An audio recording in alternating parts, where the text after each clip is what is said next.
con la cuarta de las conferencias que se hacen con motivo de leer los archivos, por ver los archivos, y esta vez me toca a doña Ana de Pina, una mujer de Almansa que ha sido estudiada, también tiene un artículo ya publicado en Almasí por Alfonso Arraiz Tolosa, que es el provincial.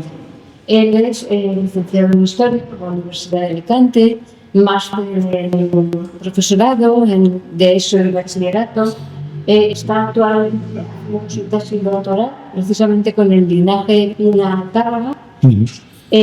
Ha formado parte también de la Asociación de Ordenanza de Almansa.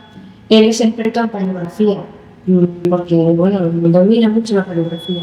Es historiador e investigador, es habitual del Archivo Histórico y de otros más, y tiene pues muchísimas publicaciones, es muy activo en redes también, tiene un canal de Facebook, da clases en la Universidad Popular sobre historia y arte de Almansa, claro, y bueno, pues tiene numerosos artículos en esta especialización en historia, arte, y sin más, pues les dejo con él. Bueno, pues muchas gracias a Elvira por esta amable presentación. Además, doblemente gracias también por haber contado conmigo, y más que conmigo, con doña Ana de Pina, pues que yo creo que está presente o debe estar presente pues en este ciclo de jornadas de charlas y también asimismo en esta exposición documental, puesto que yo creo que su importancia es manifiesta. Es una de tantas mujeres que desafortunadamente han ido desapareciendo a lo largo de la historia y que en los últimos años pues hemos podido rescatar. En esta charla no solamente vamos a hablar de doña Ana de Pina, sino también vamos a hacerlo de otras muchas mujeres que por vicisitudes pues coronaron o rodearon la figura de doña Ana. Como muy bien ha apuntado Elvira, bueno, gracias también por estar aquí conmigo en esta tarde. Seguramente se estuviera mejor en la playa, pero bueno, yo creo que lo vamos a pasar bien. Como muy bien ha apuntado Elvira, todo lo que vamos a tratar en los próximos minutos lo tiene usted disponible también en una publicación que ha salido recientemente en los últimos meses en la revista Albasí, que como saben ustedes, publicación del Instituto de Estudios Albacetenses y cuyo título pues, es muy parecido al que hemos elegido para esta charla o conferencia. Bien, sin más, les presento a don Alonso de Pina. Don Alonso de Pina, 4, es justamente el padre, el progenitor de doña Ana. Esta es su figura, un busto, como él mismo se hizo representar en el frontón, lo pueden ustedes visitar perfectamente, en el frontón, que es la parte más alta, como saben perfectamente, de la portada de la Casa Grande o su casa palacio, puesto que él mismo representó dicha construcción, como cuna, como lugar a través del cual pues, debe asentarse y debe desarrollarse la familia y linaje de los Pina Tárrega. Trasciende perfectamente la simbología, el estatus que él quiere mostrar a los almanseños presentes de aquel momento y futuros. Se ve perfectamente esa capa a la turca, ese broche espectacular que nos recuerda un león, su mano izquierda en el pecho, la mano derecha, que desgraciadamente se ha perdido. No sabemos si estaba vacía, si portaba algún tipo de elemento. Muy interesante ese fajado rústico o almohadillado que en los últimos meses, en los últimos tiempos, nos hemos fijado de que estos motivos geométricos son de tipo mudéjar. Y esto es una novedad, puesto que en ese momento se describía simplemente como fajamiento rústico, manierista, renacentista si quieren. Pues no. Sabe usted perfectamente, el arte islámico es anicónico. Generalmente no representa la figura humana, mucho menos la de Alá, por tanto busca esa perfección divina en la geometría de las formas. Solamente deben acercarse a la Alhambra de Granada, a cualquier zócalo. Bueno, pues esos motivos geométricos estrellados, si nos fijamos, es una obra muy tosca, seguramente el maestro cantero pues no fuera de gran calidad, pero es perfectamente identificable. ¿De dónde encontramos esta referencia, estos motivos mudéjares? Seguramente uno de los muchos viajes que don Alonso de Pina IV hizo a Granada para defender su patrimonio del acoso de la sociedad almanseña en el momento, de que trataba de desposeerle, trataba de arrebatarle su calidad social y económica. En alguno de aquellos múltiples viajes a la Chancillería debió entrar en contacto. Bueno, sabemos que el autor la Casa Grande está atribuida a Francisco del Castillo, que trabaja en Granada, justamente trabaja en la portada de la Chancillería de Granada, aunque no es seguro esta atribución, pero de cualquier manera, seguramente alguno de estos maestros canteros, islámicos, mudéjares, viaje para Granada y viaja para Almansa y trabaja ahí. Como digo, este busto se aloja está alojado en el frontón de la Casa Grande y, ya hemos dicho, orden estilo manierista, antecede al barroco, el barroco es teatro, ¿verdad? Es espectáculo. Ese estilo manierista lo encontramos en un juego muy característico, como es si nos acercamos, fíjense ustedes, en el siglo XVI, 1575, sería muy difícil poder leer, poder alcanzar el significado de esta inscripción. Si nos acercamos, nos ponemos a la misma altura, ahí tenemos el juego. Para desentrañar esta inscripción hay que ponerse a la altura física de don Alonso de Pina IV. Y ahí se desvela el secreto. Justamente detrás de él, en la lápida en la pared que está a su espalda, don Alonso de Pina. Y la fecha, 1575, rodeando la cabeza. Ciñendo su cabeza como si se tratara de una corona, una filateria o cinta con la palabra Escipión. Escipión, él se nos representa como un Escipión. Esta referencia ha hecho que durante muchos años la historiografía almanseña haya malinterpretado a este busto, referenciándolo con Publio Cornelio Escipión, vencedor de Aníbal de los cartagineses en la batalla de Zama. Hoy yo les puedo decir, me atrevo a decir, que casi con seguridad se corresponde a Alonso de Pina IV. ¿Qué ocurre? Alonso de Pina IV se nos muestra como un Escipión, vencedor de, como digo, de los cartagineses de la batalla de Zama. Esos cartagineses de la batalla de Zama seguramente serían sus coetáneos. Y como ya he dicho, tratan de arrebatarle su calidad política, etcétera, económica, social. En la parte inferior, su firma, extraído de unos múltiples documentos que hemos podido trabajar en lo que espero que vea pronto la luz en forma de tesis doctoral. Bien, ahí tenemos el conjunto de la portada y ahí se nos muestra perfectamente ese lenguaje heráldico, ese lenguaje simbólico. En el frontón, fíjense ustedes, durante 450 años se cumplen estos meses, los almanseños, todos, almanseñas, hemos pasado a los pies de este señor. Don Alonso de Pina IV es el verdadero lenguaje simbólico. En el cuerpo central, un escudo heráldico, aquí lo vamos a ver mucho mejor, con sus armas, rodeado por dos tenantes de carácter infantil y lo que seguramente sean figuras mitológicas, seguramente tengan una interpretación.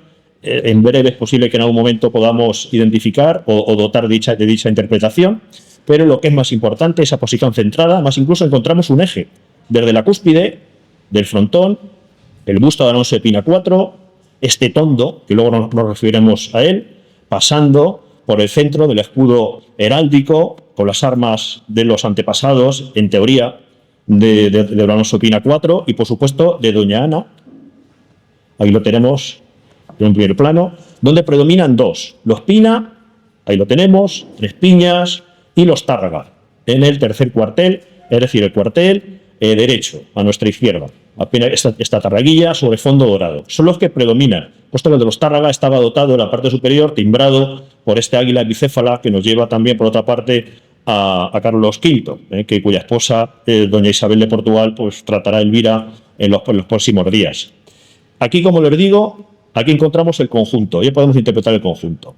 En este tondo o disco inferior, creo que es más o menos puede verse, un sol irradia su luz hacia esas plantas que en teoría debe ser el linaje de los Pinas que crece a la luz del sol. Y en su orla este lema, ita sequenda virtus, así la virtud permanecerá. Y entonces ya, ahora sí, el lenguaje, la interpretación, el simbolismo se nos permite ser traducido, permite ser interpretado. Esa casa, la Casa Grande, actual sede del Ayuntamiento de Almansa, de mi modo particular es el edificio que más me gusta de Almansa. Almansa se habla del castillo, precioso, muy bonito, véanlo, pero yo creo que es muy interesante pararse un poquito y admirar esta portada manierista, además con su patio, este coqueto patio renacentista interior, donde las enjutas también podemos encontrar de nuevo esos escudos heráldicos de los familiares de los Pina Tárraga. Bueno, retrocedo para que veamos efectivamente el significado de ese lema o de ese moto, así la virtud permanecerá. ¿Qué es la virtud? El conjunto de cualidades, de características de la nobleza. Gracias a este edificio, a esta piedra, permanecerá. Esta casa, en teoría, sería para los hijos de don Alonso de Pina IV. Bien. Y esta casa asimismo nos puede servir para plantear el objetivo o los objetivos de las familias nobles. Nobleza, aristocracia, sinónimos. Aristocracia, si recuerdan, viene el término aristoi, en griego los mejores. Aquellos grupos, las élites, que se encuentran en lo más alto de la escala social. Su objetivo número 1, garantizar la perpetuación, perpetuarse en el tiempo. ¿Cómo? A través de una acumulación de distintos elementos: patrimonio económico, honorífico, relacional, redes relacionales para poder obtener favores, para poder progresar, honorífico, todo tipo de oficios, todo tipo de cargos, simbólicos. Un ejemplo lo acabamos de ver en la portada de la Casa Grande. Y el tercer objetivo, y a la vez volvemos al primero, todo ese capital debe ser traspasado a la siguiente generación, porque si no conseguimos traspasarlo, pues estamos incumpliendo el objetivo número 1, que es garantizar la perpetuación de esa familia, de ese linaje. Estamos en una sociedad, como saben ustedes, dominada por lo masculino, dominado por los hombres, ¿verdad? Esto no tenemos ninguna duda. Las mujeres eran consideradas menores de edad. La justificación es Eva. Eva, saben ustedes, engaña a Adán, pobre Adán, y le hace morder la manzana. Esa justificación ha permitido que durante miles de años, pues las mujeres hayan tenido que ser sometidas, tuteladas por los hombres, bajo la idea de que son seres caprichosos, faltos de voluntad. Y por tanto, para evitar casos como el de Eva, tengamos que, o los hombres de otras épocas, tuvieran que tutelarlas, casi como menores de edad. La mujer pasaba de la tutela del padre a la tutela del esposo, en general. Por lo tanto, este caso de doña Ana, cuando yo me encontré con él, automáticamente me hice la pregunta: ¿doña Ana pudo contribuir a estos objetivos de las familias nobles? Cada vez están apareciendo, la bibliografía permite más casos de mujeres que sí pudieron contribuir a estos objetivos. Aquí tenemos 5 de ellas, que en mayor o menor medida pudieron, como digo, colaborar con estos objetivos. Cuando generalmente, sobre todo cuando no hay miembros varones. Cuando no hay miembros varones en las familias es cuando ellas dan un paso para adelante. La sociedad se lo permite, muchas de ellas viudas incluso, lo que se llama el privilegio de las viudas, ya de nuevo recuperaban la plena capacidad jurídica de obrar y van a poder tutelar y desarrollar, proteger a sus familias, que es un poquito lo que la mujer ha hecho siempre, ¿no? Ese carácter de madre, de mujer, pues luchar por sus familias, por sus hijos, etc. Bueno, ¿quiénes son los Pina-Tárrega de Almansa? Muy rapidito, pues es una de las principales familias y linajes de la Edad Moderna. Llegaron a Almansa hacia el año 1372 con el primer marqués de Villena, don Alfonso de Aragón. Este les entrega tierras y, unido a su hidalguía, rápidamente hace que se sitúen en lo más alto o entre lo más alto de la élite social y reúnen las características de la nobleza de entonces: poder económico, influencia en la comunidad, prestigio, comportamiento diferenciado, deseo de perpetuación, que justamente coinciden con los objetivos que acabamos de enumerar. Por tanto, todo ello los convierte en la principal familia de la Almansa de los siglos XV y XVI. Sin embargo, a partir de 1600 sus noticias desaparecen, o al menos menguan.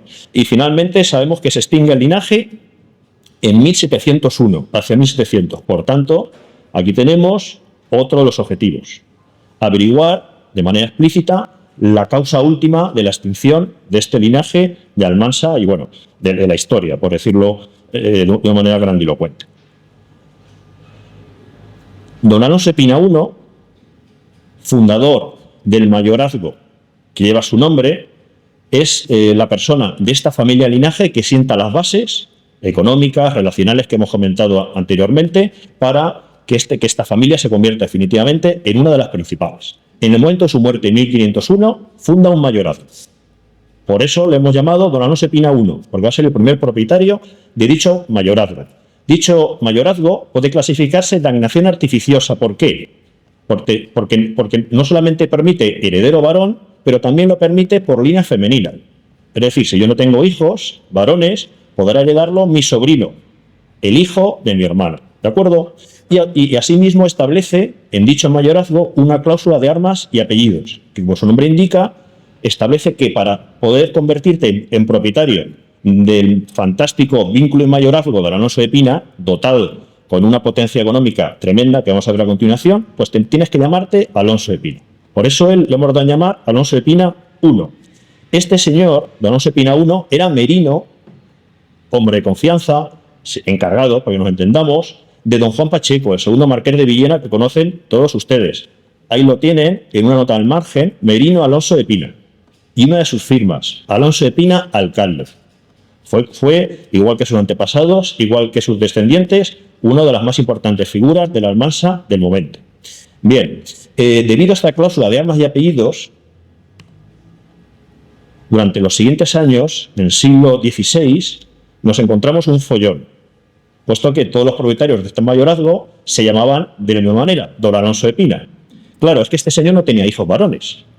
Entonces, ¿qué hace este señor? Que ya por otra parte era bastante inteligente. Pues nombra heredero a un Tárrega, el hijo de Bernat Tárrega, que era la familia rival, casado con Catalina Recharte o Recarte, que era una prima lejana. Si no recuerdo mal, era hija de un primo segundo. Y el hijo, que era un niño pequeño de 10 añitos, llamado Gaspar Tárrega, automáticamente cambia el nombre por don Alonso de Pina II. Es decir, podías llamarte Alonso de Pina por bautismo, al nacer, o cambiarte tu nombre ya en la adultez. Este señor, don Alonso de Pina II, fallece sin hijos varones. Tiene una hija, Recarta Martínez, que lógicamente no puede heredar. Y por tanto, el mayorazgo, ya lo sabemos, pasa a su hermano, don Alonso de Pina III. Don Alonso de Pina III sí tendrá un heredero, don Alonso de Pina IV, que ya conocemos, el constructor de la Casa Grande, Casa Palacio, que va a ser el padre de doña Ana. ¿Y qué bienes reunía o vinculaba este mayorazgo? Aquí los tenemos. Una verdadera enormidad en cuanto a calidad y número. En primer lugar, las casas principales, que no son las que acabamos de ver. Este mayorazgo lo funda en 1501. Las casas principales son la cuna del linaje. Como su nombre indica, las casas donde reside el señor. Y luego encontramos casas de morada. Casas de morada son otro tipo de casas, en un segundo nivel, más humildes, que pueden ser arrendadas o donde pueden ser destinadas, pues no sé, a residencia de un familiar, etc. El molino de las higueras, la ribera de Zucaña, no existe, no se conserva. Lo tenemos localizado, pero no se conserva. Multitud de bancales en las huertas, viñas por todo el término municipal. El mesón de la plaza, mesón Mancebía, justo en Alonso de Pina IV. En este mesón de la plaza, en su solar, va a ser donde construya la Casa Grande de Almansa. Y lo más importante, lo más destacado, el elemento de mayor valor material, es la torre dehesa de Burjarón.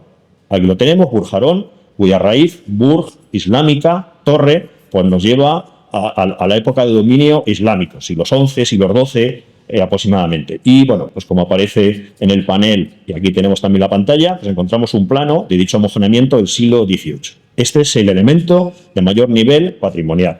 Y esa dehesa nos habla de la riqueza ganadera, juntamente con la riqueza agrícola de esta familia. Eran grandes propietarios de ganados. Esas van a ser las principales fuentes de riqueza. Y como suele decirse, don Alonso de Pina IV lo tenía todo atado y bien atado. Casa con doña Rafaela Marino y tiene 8 hijos e hijas. 3 varones, con lo cual, en principio, todo debía ir bien.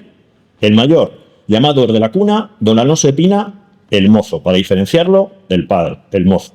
Nació en 1555, don Pablo, que luego será monje dominico en el convento de Orihuela o de Valencia. Don Felipe, tercer hijo, y la cuarta, doña Ana. Y entre medios tuvieron otros 4 hijos e hijas que fallecieron de muy poquita edad, sin llegar a la edad adulta. En principio, todo parecía que la perpetuación de la familia, el objetivo principal, estaba garantizada. Sin embargo, por una serie de circunstancias que no vienen al caso, muy interesantes, pero no vienen al caso, no tenemos tiempo, empiezan a fallecer todos los hijos varones, uno tras otro. En 9 años fallecen todos.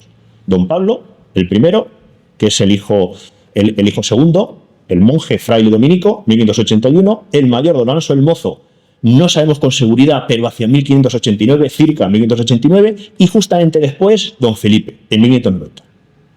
De repente se encuentra doña Ana como la única hija superviviente. Claro, no puede heredar el mayorazgo. Eso genera un problema familiar de consecuencias terribles, porque se pierde toda esta construcción simbólica, material, relacional, económica, se va a perder. Aunque doña Ana no está sola. Por encima de ella están sus 2 tías, hermanas de don Alonso de Pina, 4, que sigue vivo. Una de ellas, doña Isabel, que permanece soltera toda la vida, y doña Catalina casa, enviuda y no tiene hijos, ambas sin descendencia. Y una prima pequeñita, también llamada Isabel, de 2 añitos. Esta prima era hija de don Luis, otro de los hermanos del padre, don Alonso de Pina, 4. Quedémonos en que doña Isabel es la prima. Vamos a quedarnos con la prima porque va a dar mucho juego. Vemos que la cosa va de mujeres, efectivamente. Y aquí lo tenemos.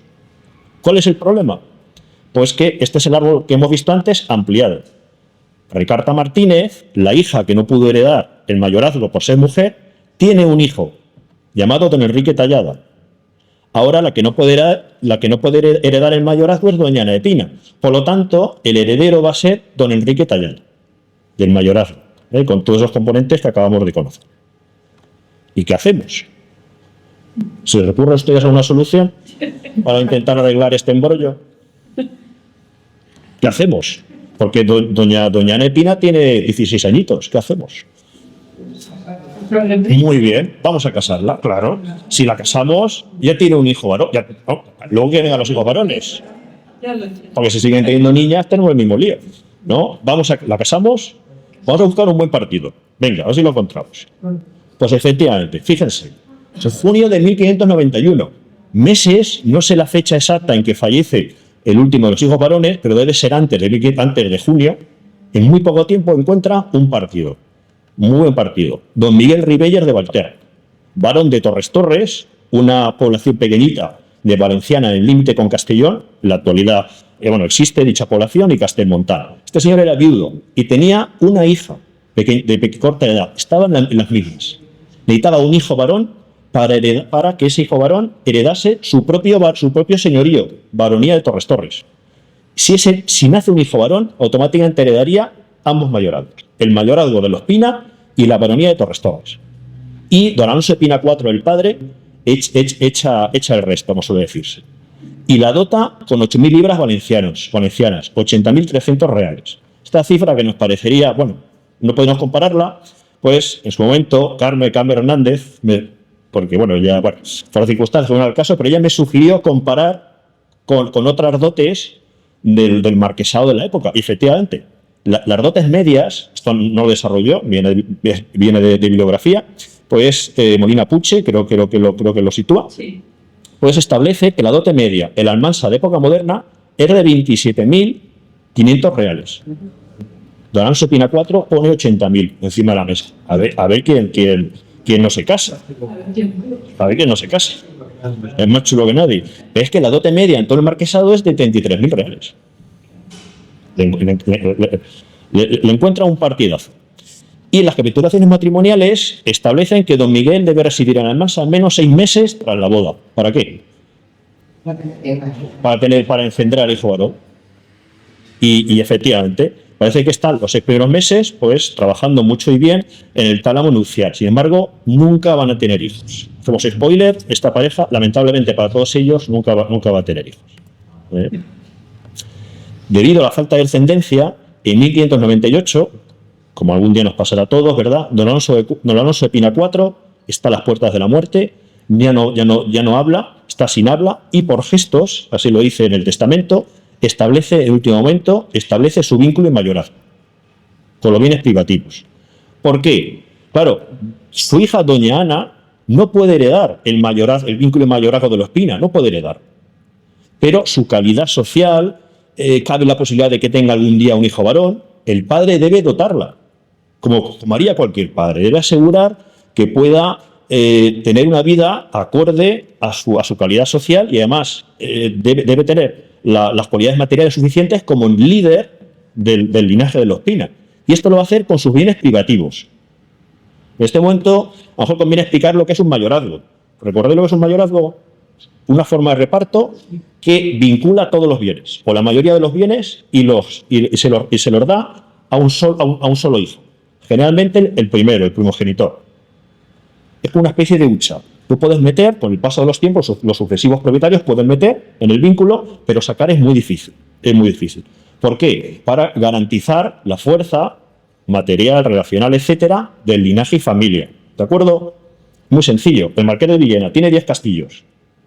Tiene 5 hijos. Si no hay mayorazgo, a cada hijo le da 2 castillos. Pero el título a Marqués de Villena solamente a uno. La siguiente generación, Marqués de Villena, en vez de tener 10 castillos, tiene 2. No puede ser esto. ¿Correcto? ¿Qué va a hacer don Alonso de Pina? Ya que el mayorazgo no lo puede tocar y está condenado a pasar a otra familia, con sus bienes privativos se tira los últimos años de su vida comprando cosas, adquiriendo bienes. Ahora vamos a ver. Y reúne en especie y en metálico casi 50.000 ducados. Cuando la media de los bienes de las heridas del marquesado es de 107.000. 5 veces más toda la vida, todos los últimos años. Este señor pues también entendía algo de negocios, entiendo yo. Y con ese capital funda su propio vínculo y mayorazgo, ¿correcto? Que es que establece una serie de cláusulas. ¿Cuál es? Directamente nombra a su hija doña Ana como propietaria. Y para que no se repita el problema, establece que los herederos podrán ser hombres o mujeres, indistintamente, el primer nacido, ya sea hombre o mujer. Por lo tanto, encontramos 2 mayorazgos. ¿Correcto? Y tenemos a Alonso de Pina IV. En este mayorazgo de los bienes privativos introduce el molino nuevo, construido por don Alonso. Recordamos que el mayorazgo primero reunía el molino de las higueras, ¿recordáis? Don Alonso de Pina IV construye el molino nuevo y lo construye encima del otro, para fastidiar al otro. Y lo vincula a dicho mayorazgo. En la actualidad ese molino se conserva. Tiene el nombre Molino Alto y es el actual Aula de Naturaleza. Mucho más importante, el juro perpetuo sobre las alcabalas de Almansa, Yecla, Yinto, Barrabés y Casas de Bes, valorado en 12.000 ducados, una renta anual de 600 ducados. O sea que no deja desnuda a la hija. Y además invierte, como hemos dicho, por diferentes lugares. Compra por valor de casi 47.000 reales tierras, labores y huertas en Alcantería del Jover, Férez, que hoy todo eso está bajo el embalse del Cenajo. Compra casi 540 hectáreas en Almansa, en la partida del riego del Estanco, tierras de regadío. Compra tierras en la ribera del río Cabriel, en el término de Requena, por 9.000 reales. Contrata censos con distintas personas y lugares, en las que destaca, y te digo algunos, 2 con la villa de Sax, por estos importes de 2.200 y 1.100 reales, y a favor también de las élites almanseñas. Los censos eran préstamos, hipotecas, para que nos podamos entender. Por lo cual es un poquito los bienes que vincula don Alonso de Pina IV para su hija. 3 días después, don Alonso de Pina IV fallece. Y como hemos visto hace un momentito, el vínculo y mayorazgo de los Pina pasa a don Enrique Tallado. Doña Ana automáticamente debe abandonar las casas principales. En estas casas principales ella nació. Ella nació en 1500, vivió prácticamente el que tiene un añito. Ella nace en 74, las casas se construyen en 75. Son las casas donde ella desarrolla su infancia, donde ella pues comienza a experimentar la vida. Esto debió ser un golpe tremendo para él. No solamente pierde Torregrande, se pierde todo el bien. Claro, si a nosotros nos echan de esta manera de las casas principales, ¿qué haríamos? Yo me lo llevaría todo, ¿no? Pues efectivamente, dejan la casa vacía. No solamente las casas principales, la casa grande, sino también las casas de Morada, también las casas de Burjarón, y lo vacían, se llevan hasta las cortinas, lo dejan todo vacío. Claro, pasa a otro señor, pariente lejano para otro señor. Se conserva un ajuar súper detallado, un inventario del ajuar súper detallado de todos los bienes, muebles que estaban en el interior de dichas casas. Tapices, vajillas de plata. Yo he traído algunas cositas porque me parece súper interesante. De todo aquellos aquellos elementos con los que se llevó doña Ana, cuyo objetivo era subastarlos. Ponerlos aquí lo tenemos, exóticos, por ejemplo, yo le doy a llamar esta categoría exótico, un pie de plata sobre dorado y sobre él un dragón, a ver si esto se sale, una sarta de corales, un pedacito de unicornio engastado en oro. Hay que decir que Alonso de Pina IV volvió a casar. La verdad es que debido a su edad, yo entiendo que ya no pudo tener hijos. No he encontrado la documentación, pero sí hay noticias indirectas que hablan de que él vuelve a casar. Es posible que este unicornio engastado en oro pues tratara de atraer una fertilidad. ¿No? Sabemos que el unicornio, bueno, estas cosas, ¿no? Simbólico, lo que debo llamar simbólicos. Un sello de plata, pequeño con las armas de don Alonso, un báculo negro, guarnecido de plata con su escudo de armas, un repostero o estandarte con su escudo de armas, un escudo de madera con sus armas. Incluso aparece en la relación un cuadro pequeño del castillo de Almansa, valorado en un real. Y yo lo voy a llamar ocio. Un juego de piezas de ajedrez, juguetillos de azabache a modo de piezas de ajedrez, mapas de higiene, una jeringa, un mondadientes y un limpiaoídos, 2 anteojos de plata, biblioteca, un arca de pino con 97 libros en latín y en romance. Desgraciadamente, no sé, en la relación no aparecen los nombres ni los autores. Y otras 3 canastas por ahí tiradas con 40 libros, 2 escritorielos viejos, un bufete de madera de nogal, un escritorio de nogal, textil, 6 paños de pared, tapices, con la parábola del hijo pródigo, de un valor muy alto, 2.662 reales. Sabemos que en aquella época no había cristales, entonces las clases nobles pues se calentaban colocando tapices pues en las paredes para mantener calentito la medida de lo posible la estancia. 4 paños de raso de arras con figuras a lo antiguo. Pinturas, un lienzo guarnecido de madera en que está pintado el infierno. Posible que esto le preocupase a este hombre. Un óleo sobre el lienzo de San Francisco con marco de madera. Un San Juan. 8 cuadros religiosos y mitológicos de poco valor. Un óleo de Herodes con la cabeza del Bautista, una diosa Fortuna, una borrachera o bacanal.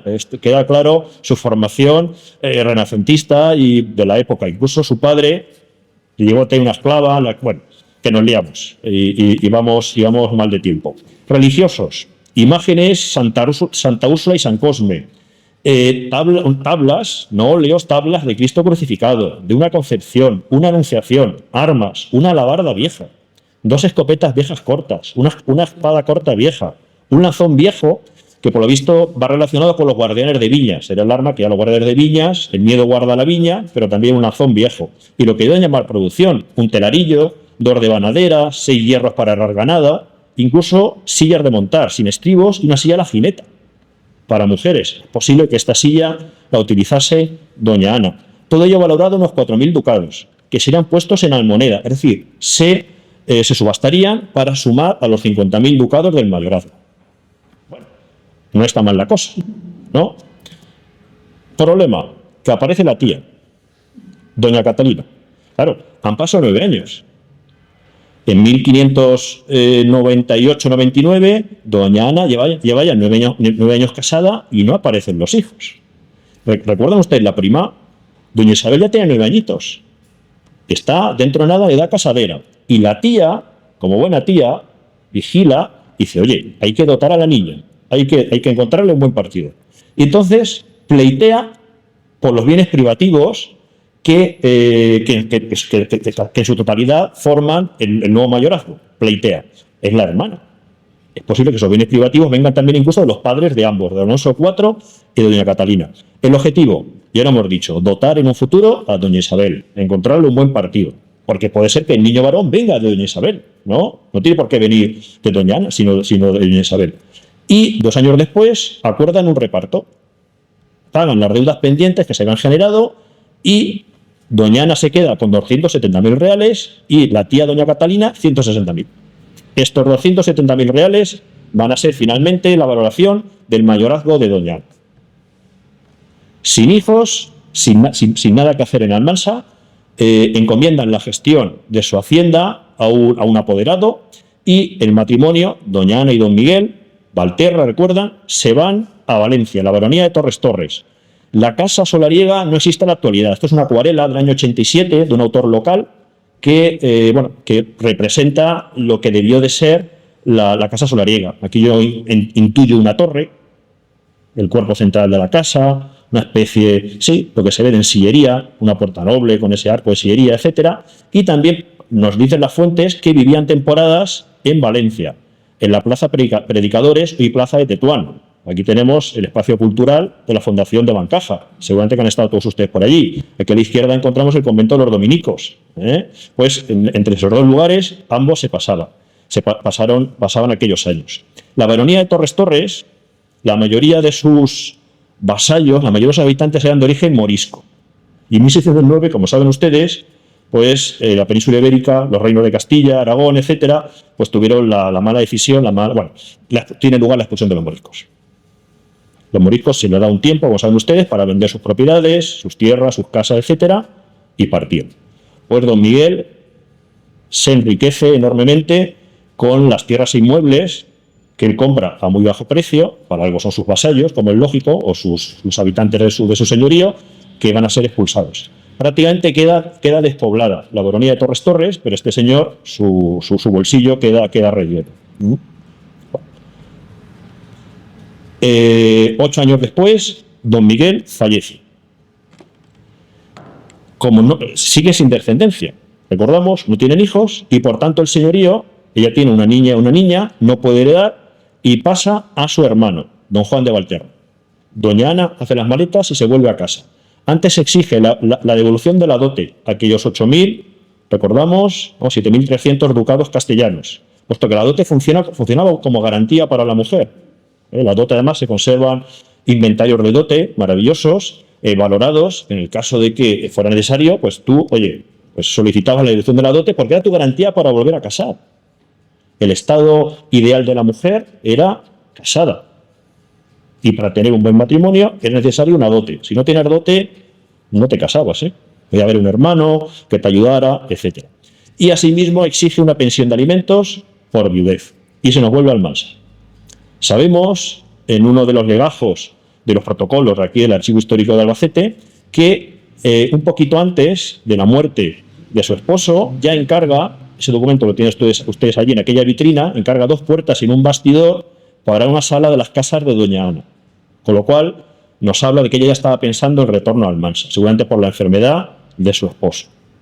A la vez, una vez que vuelve a Almansa, ella se ocupa de su hacienda como viuda, siempre con la ayuda de su apoderado, que aquí le ponemos nombre, el licenciado Francisco Galiano López. Esta imagen era del interior de la casa de los Enrique de Navarra, una casa principal, o las casas principales de una de las más importantes familias de la Almansa de aquella época, que sube a lo más alto de la pirámide social gracias a la desaparición de este linaje de los Pina Tarré.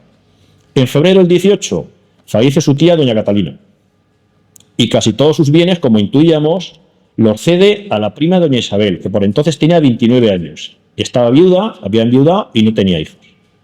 Pero tenía 29 años. En 1918, pues nuestra doña Ana ya tenía 40 y pico años. Sus posibilidades de quedar embarazada disminuían, más aún cuando es viuda. Sin embargo, va a haber un último intento y ambas van a volver a casar. Doña Isabel vuelve a casar con don Guillén Ramón Mora de Almenar, 1618.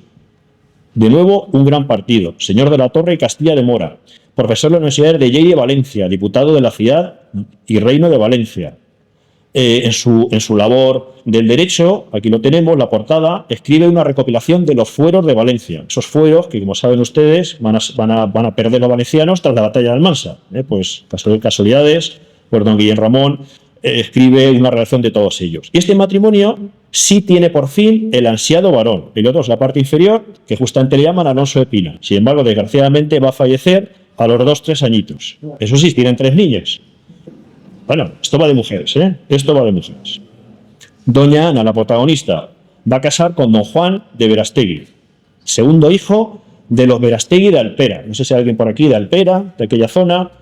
En la imagen tienen ustedes lo que hoy día se conoce en dicha ciudad como el llamado Palacio Alpera, que no es ni más ni menos que la casa solariega de los Verastegui. Hoy en día está dividida, pero en su época era un conjunto de casas.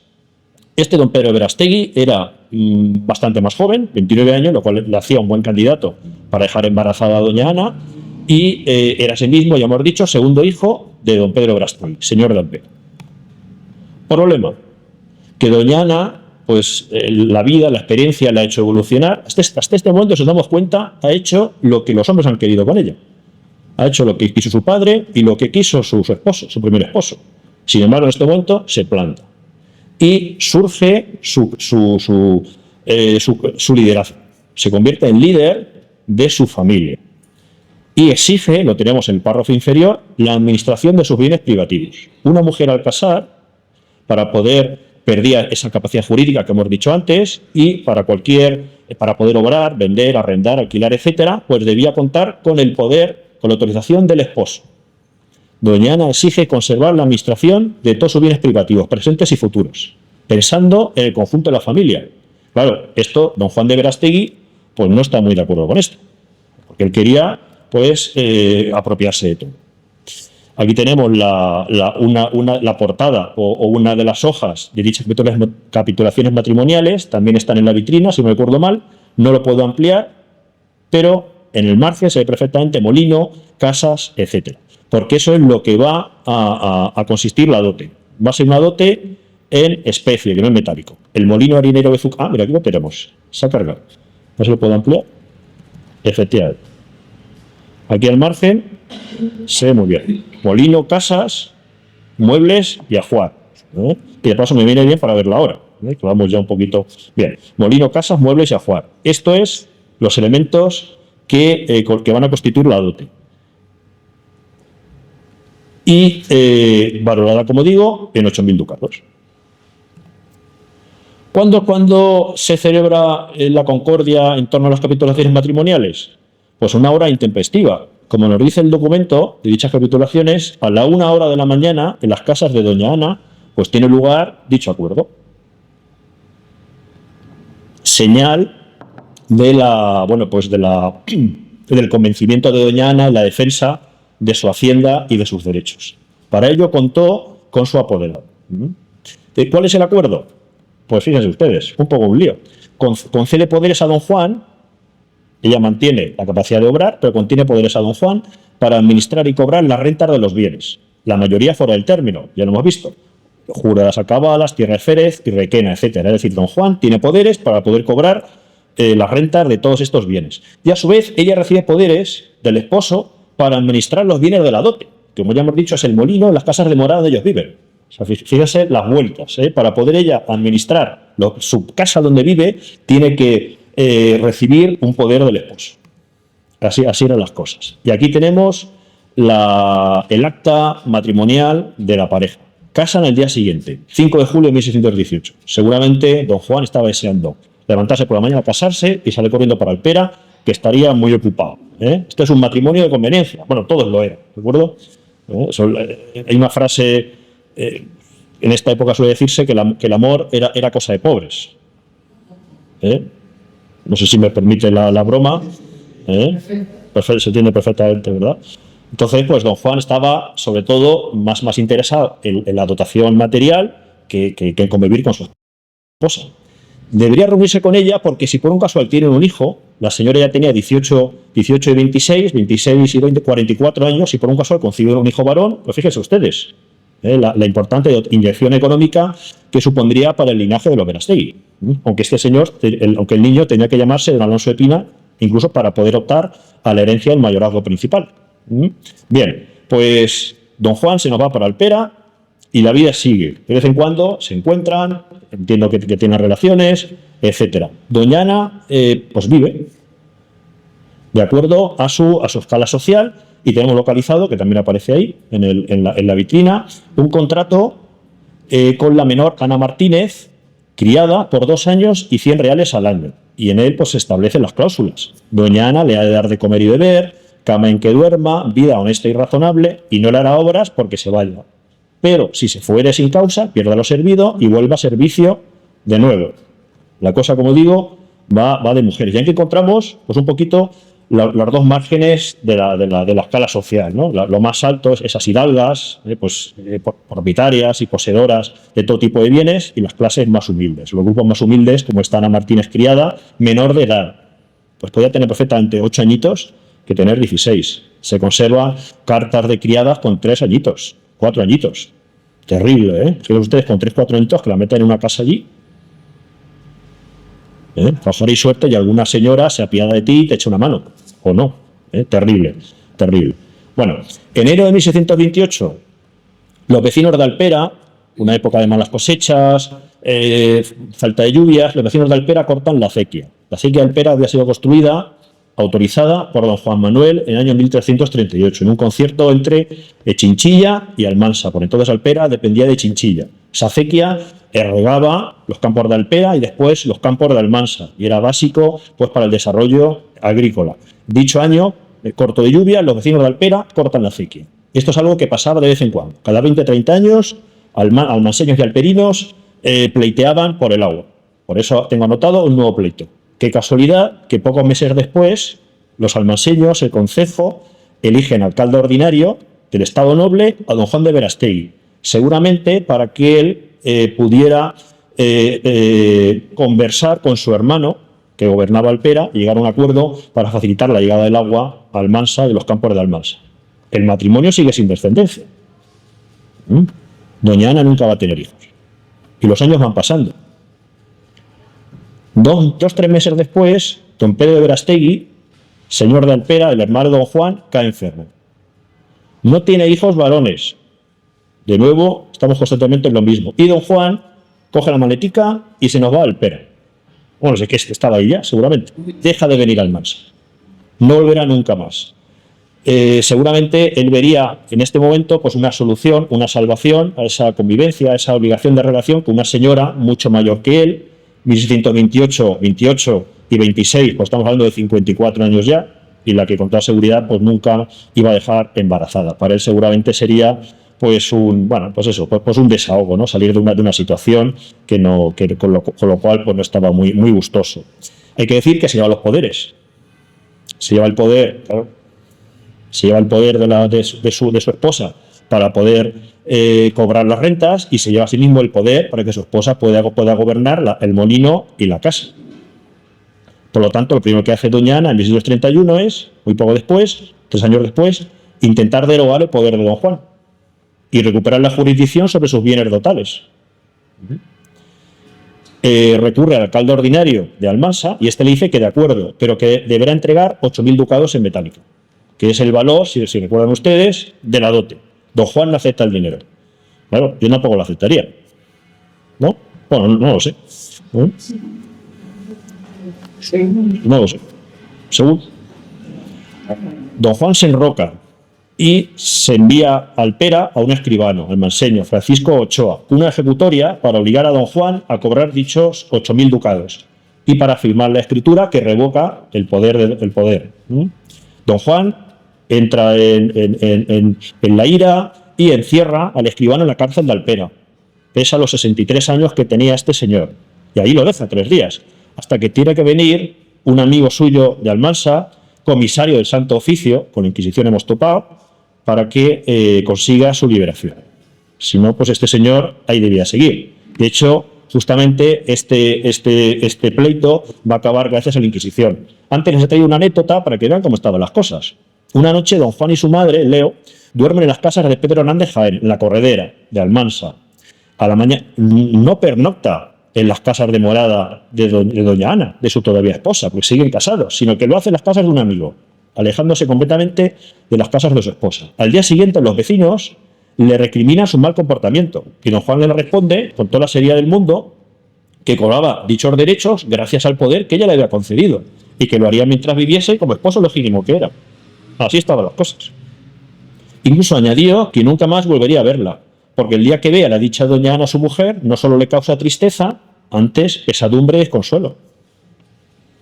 Terrible para doña Ana, que ella lo que quería era recuperar pues sus derechos sobre su hacienda, intentar quitarse a este hombre en medio, porque ahora doña Ana tenía un doble problema: quitarse al esposo Verastegui de en medio, que seguía reteniendo los poderes. Ella estaba limitada con su hacienda, pero es que además iban cumpliendo años. ¿Recuerdan el objetivo de perpetuación que hemos dicho al principio? Ella, como líder de los Pina, debía traspasar o hacer por traspasar todo el patrimonio familiar en forma del mayorazgo de Alonso de Pina IV. Pero con el esposo en esta situación, pues era ciertamente complicada. ¿Qué va a hacer? Nombra heredera a su prima. ¿Recuerdan la prima? Que ya tenía 3 hijas. Nombra heredera a la prima de doña Isabel, que de nuevo ha enviudado. Fíjense. Cuando enviudan es cuando las mujeres, podemos hablar incluso de sororidad o de familiaridad, bueno, como quieran ustedes, es cuando doña Ana aprovecha para nombrar herederas, es muy interesante, cuando están libres de la figura paterna o de la figura del esposo, en este caso. Porque tiene 3 hijas, ya lo hemos dicho, doña Ana de Mora y Pina, doña Aldonza y doña Agustina. Las 3 perfectamente en un futuro podrían servir para engendrar alguno de esos 3 hijos varones. Bueno, ¿cómo acaba el conflicto por el agua? Pues ya lo hemos adelantado. Los almanseños recurren al obispo de Cartagena, porque llevan razón, que había una serie de reparto de agua, una serie de derechos que los alperinos no respetan. Ellos cortan y chimpún. Y el obispo decreta la excomunión de Alpera, del señor de sus vecinos. Esto era terrible. Esto era terrible en aquella época, una época donde la religión era importantísima, pues la comunión prohibía, como saben ustedes, la celebración de misa en Alpera. Todos los sacerdotes, frailes, etcétera, presbíteros eran expulsados. Entonces, claro, podías fallecer en pecado. Entonces te ibas, bueno, no sé dónde te ibas, ¿no? Pero lo podías pasar mal. ¿Mm? ¿Cómo acabó la cosa? Pues don Juan, responsable, se rinde y acepta quedar preso a cambio de solucionar dicho problema. Se levanta la excomunión y con don Juan preso en la cárcel del partido de Villena ya no puede regresar los 8.000 ducados en metálico que doña Ana le proporciona. Y por fin doña Ana, recupera el control de la hacienda. Desde entonces vivirá sola, mujer sola, viuda primero, ahora sola, más adelante viuda, cuidando sus intereses en Férez y en Requena a través de apoderados. Lo primero que hace, revoca a su prima doña Isabel como heredera, la prima. ¿Por qué? Porque las hijas de la prima han entrado ya casadera y ya han casado. La mayor, doña Ana, casa con don Alonso Valcárcel, caballero de Santiago. La segunda, doña Aldonza. Aldonza es Alonsa. Alonsa es lo mismo, ¿eh? Es una reminiscencia de los Alonso de Pina, doña Aldonza o Aldonza. Casa con don Pedro Herbia Rodríguez de Espinosa. Y la pequeña doña Agustina, pues los beneficios económicos no daban para tanto, pues la ingresan en el monasterio. Esto era común, que los hermanos pequeños o hermanas pequeñas fueran pues obligados a ingresar al monasterio, pues pues claro, no es lo mismo repartir el dinero en 2 dotes que repartir en 3. ¿Me explico? Si casamos a las 3, pues hay que repartir entre 3 dotes. Si nos quitamos una de en medio, la mandamos al monasterio, pues solamente tenemos el dinero que hay disponible, lo repartimos entre 2 dotes. Con lo cual podemos casarlas mejor. Sacrificamos a una a cambio de casar mejor a las otras 2. Es decir, lo importante es la familia. Y las personas deben sacrificarse a favor de la familia. Por fin, en 1945, doña Ana queda libre totalmente del esposo. En 1945 fallece don Juan de Verastegui. Queda viuda y gracias a ese privilegio de las viudas recupera su plena capacidad de obrar, su plena capacidad jurídica. Va a permanecer viuda el resto de su vida. También es verdad que con 45 y 26 años, 65, con 71 años, pues ciertamente pues ya estaba fuera del mercado matrimonial, pero va a poder convertirse ahora sí en una verdadera garante del linaje de su familia. ¿Y qué hace? Designa heredera a la hija mayor de su prima, doña Ana de Mora, porque por fin ha concebido un niño, don Alonso Ventura de Valcárcel, que tenía por entonces 10 añitos. Ya lo tenemos. Y además podía incluso reunir en su persona el mayorazgo principal que tenían los Tallada, esos primos lejanos, y el de don Alonso de Pina IV. Aquí tenemos su firma. Es una firma, bueno, pues de trazos más volubles, más señal de su edad, ¿no? Es una firma, bueno, pues distinta. Y en 1652, solamente 3 meses después de haberla nombrado heredera, traspasa el mayorazgo y sus bienes privativos a doña Ana de Mora. También que me gusta un poquito Rembrandt, hoy lo he traído por aquí, lo hemos visto en alguna ocasión. Bueno, esta es la madre de Rembrandt, la madre leyendo, me ha parecido muy interesante traerla por aquí. Traspasa, como digo, todos sus bienes privativos, el mayorazgo, a doña Ana de Mora y Pina, y se reserva para sí el uso y disfrute de las propiedades y censos del vínculo en Férez. Hasta finalmente fallece, vamos a ir acabando ya, fallece a los 81 años después de una larga vida. Y no tenemos la seguridad completa, pero debió de enterrarse en la iglesia de Asunción de Almansa, en el lado de la epístola, en la capilla de San Ildefonso. Fíjese el nombre, San Ildefonso, Alonso, fundada por sus abuelos don Alonso Pina III y doña Úrsula Tárrega. Es posible que ahí esté enterrada. Y con todo esto, pues, ¿recuerdan ustedes la pregunta que nos hemos hecho al principio? He intentado ser pues bastante ameno. Doña Ana, en general las mujeres, pues podían liderar su familia y su linaje y en favor de los intereses del grupo. Pues claramente sí. Doña Ana, como hemos visto, pues tuvo que maniobrar, que defender su mayorazgo, sus bienes privativos, heredador del padre, incluso defenderlo de los propios esposos. Y la mejor manera que pudo y que supo, pues pudo reconducir la situación. ¿Cómo acaba la cosa? Que era el otro de los objetivos. Establecer la causa última o las causas últimas de la desaparición de este linaje. pues finalmente doña Ana va a fracasar en garantizar la perpetuación de su familia. Don Alonso Ventura de Valcárcel, en contra de los consejos de su madre y de sus tías, se marcha a Indias, al servicio de un noble, ahora no recuerdo el nombre, y allí se casa y funda su familia. Entonces, una de las cláusulas de los mayorazgos más comunes era que si marchabas a América, perdías la capacidad de heredar. Por tanto, el mayorazgo, cuando doña Ana de Mora y Pina fallece en 1672, lo traspasa a su hermana, doña Aldonza, que ella era viuda, también sin hijos, y profesa en el convento de la Ceidía, con la hermana menor, Agustina, que era monja, ¿recuerdan ustedes? En 1701 no sabemos nada de Agustina, solo sabemos que doña Aldonza fallece y que semanas antes una reja del convento de la Ceidía había dado el mayorazgo de su abuelo a don Miguel Catalá y Montaner. Este don Miguel Catalá y Montaner era heredero de los Tallada, por lo tanto en su persona se cierra el círculo. Se reúne el mayorazgo principal de los Pina con el mayorazgo del Alonso IV. Y lo que no nos interesa, el linaje Pina-Tárrega, pues quedaba definitivamente extinguido. Y yo por mi parte, bueno, aquí tenía gracias, no ha salido, pues gracias por su paciencia. Yo intento hacerlo un poquito ameno, porque si no aquí se me duermen. Y pues gracias por su atención.